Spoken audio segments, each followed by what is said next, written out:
brings up a good point about what is it that makes all those programs successful, and I think it's commitment. And going back to the event of 1984, it was the commitment of the fire department and guys like Tom Bates the day after to say, I'm going to go back to work and I'm going to make it better. That I think is probably the lesson here.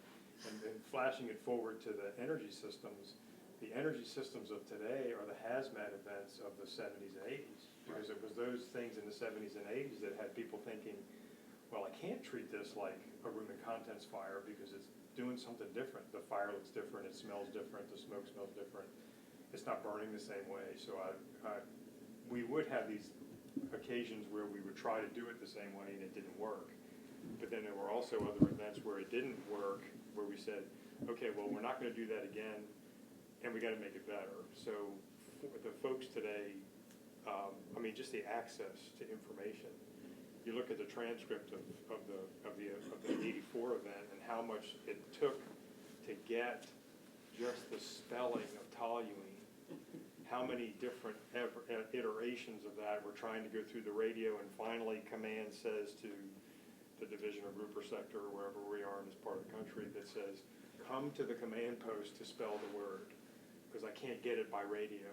And I think that is where the launch point of 84 brings us to where we are today. I mean, we can, you can talk into this device and get the spelling of the event, or whatever. Okay. Find whatever information you're looking for. Yeah, it's all on there. Yeah. And something back with the word today, in 1980, 81, we would get on the scene of calls. And if we didn't know what it was, we got an expert there from the facility. We didn't just go blow and go.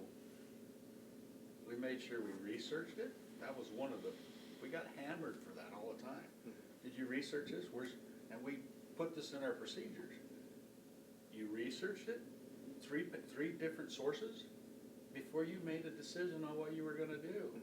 And if we couldn't find it in our MERC manuals and all of our hazardous response books and stuff like that, because we had a library.